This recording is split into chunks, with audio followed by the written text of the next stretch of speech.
Canada and nowhere near the geographic advantage that we enjoy here in Canada. We have got to say enough is enough. We are not going to accept loserdom anymore. We as a country should be the best, not just at procuring vaccines and protecting our population, but at everything else. We have been blessed with more natural advantages than any country on earth, maybe than any country in the history of the world.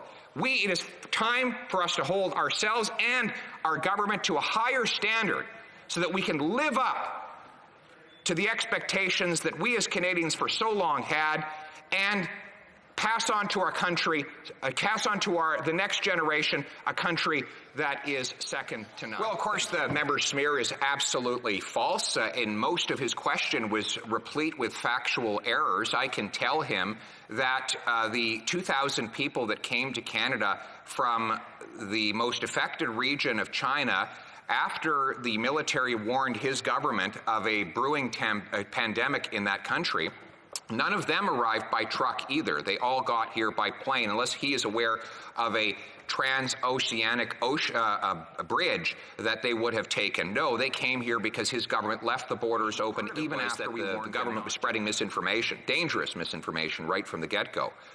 They told us that it was it would not help. In fact, it would harm if we closed our borders to travel from the affected countries. We later learned that they were wrong, and they now admit they were wrong about that. They actually told Canadians not to wear masks, and then they flip-flop and changed their minds on that. So I think the government's constant dissemination of false and misleading information is one of the core reasons why Canada has had such a comparatively of such a poor response to this pandemic relative to other countries.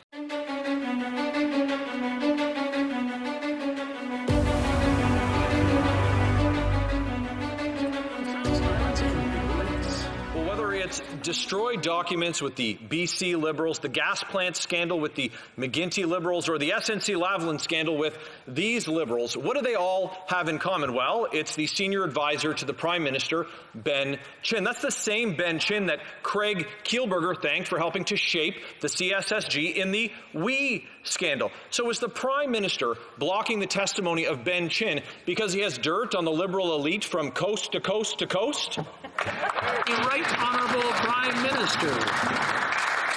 Mr. Speaker, I am stunned that the Conservative opposition continues to talk about the WE charity in the midst of this pandemic, in the midst of the concerns that Canadians have about rebuilding our economy in terms of the work that we're doing together. While Conservatives continue to focus on us, continue to focus on politics, we will stay focused on supporting Canadians. We will be focused on the families that need support, the small businesses that need help across the country, the jobs that will be created through fighting climate change. These are priorities for Liberals the Conservatives don't seem to get at all. The Honourable Member for Leeds, Grenville, Thousand Islands and Rideau Lakes. Well, I agree with the Prime Minister that he is stunned.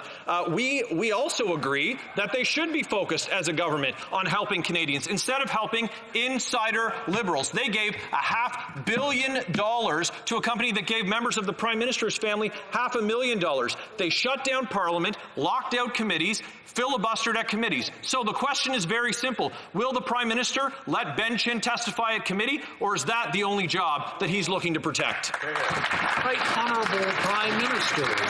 Mr. Speaker, as the Conservatives themselves pointed out a number of weeks ago, we are much more focused on supporting Canadians' jobs than we are our own. Our focus from the beginning of this pandemic has been on delivering for Canadians, on supporting families, on supporting small businesses, on helping workers through this pandemic, and yes, on building back better, which involves recognizing that the jobs of the future require us to be responsible about the environment, and we can't have a plan for the future of the economy if we don't have a plan to fight climate change. That, unfortunately, is what Conservatives are trying to avoid at all costs by bringing up things that, quite frankly, have been answered months and months and months ago.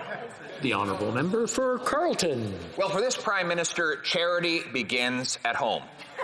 His home. In fact, when little children across Canada donated their lunch money and pennies and their allowances to help poor kids in developed countries, somehow hundreds of thousands of dollars of that money ended up with the Prime Minister's family. He paid it back, of course, with a $500 million grant to the We charity. But committee information on how much his family got is now contradictory. In writing, the total is $566,000.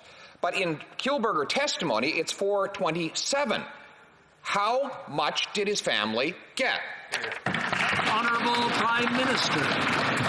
Speaker, while the Conservatives continue to play politics, we will continue to focus on the supports Canadian needs. While Conservative politicians continue to say we did too much too fast to support Canadians, we will continue to say we have your backs. And that's what we've had throughout this pandemic, whether it's direct supports to families, direct supports to workers, supports for the provinces and territories in their rapid testing, in their delivery of safe back to school for kids, or their support for the healthcare systems. We've continued to support Canadians. We've continued to focus on what matters to Canadians rather than Conservatives focusing on what matters to them.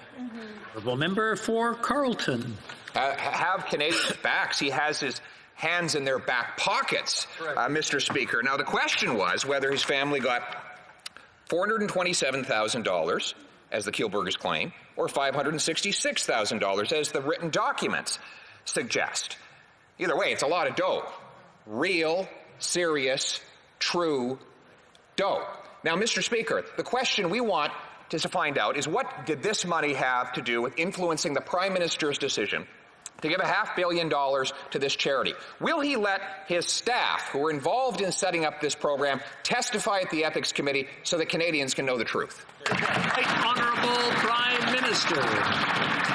Canadians tuning into question period today might be puzzled to wonder why the Conservatives are suddenly going back to failed lines of attack that from many, many months ago. Well, it's all about short-term politics for them. It's all about trying to change a channel in the disastrous convention they just had last weekend. It's all about trying to find something that makes them relevant to Canadians. I recommend that if they want to talk about relevance to Canadians, they talk about how we're going to work together to deliver for families through this pandemic, grow small businesses as we recover our economy, and fight climate change to protect our future. Channel Report.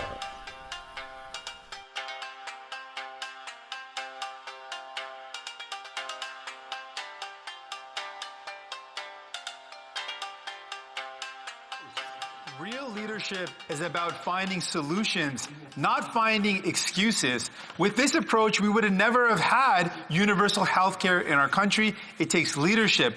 The proof is overwhelmingly clear. For-profit long-term care homes were the site of the worst conditions of care in this pandemic. We saw military go in and find that in for-profit long-term care homes, syringes were being reused. We saw expired medication used. Despite all the evidence, the Liberals, the Bloc, and the Conservatives voted against our motion to remove profit from long-term care. Why does the Prime Minister choose profits over care and the lives of our seniors?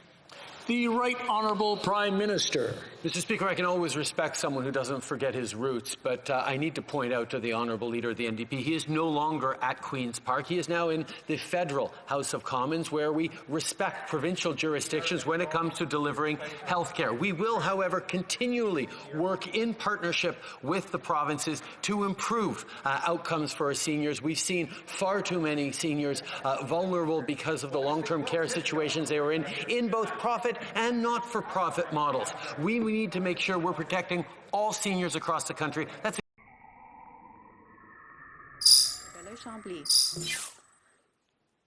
I was waiting to hear a solution. Mauricie has been working a long time on a high-frequency train that would go from Quebec to Windsor. That was an election promise of the Liberals in 2015, renewed in 2019. Still nothing. I remember comparing it to the Sasquatch. It's a mirage in a desert of public transportation. Yes or no?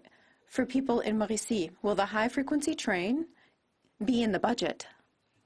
The Right Honourable Prime Minister. I'm very pleased to be able to inform my honourable colleague that the budget will be tabled on April 19th, and he will have answers at that time.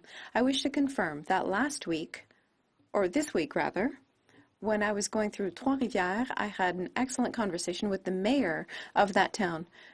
And I highlight our continued commitment and the dozens of millions of dollars that we've already invested in the high-frequency train. This is a project that the people of Trois-Rivières really care about. It also matters to all Quebecers and Canadians. Don't forget to like, dislike, subscribe, and comment. Safe Space Cafe. And always, have a good day.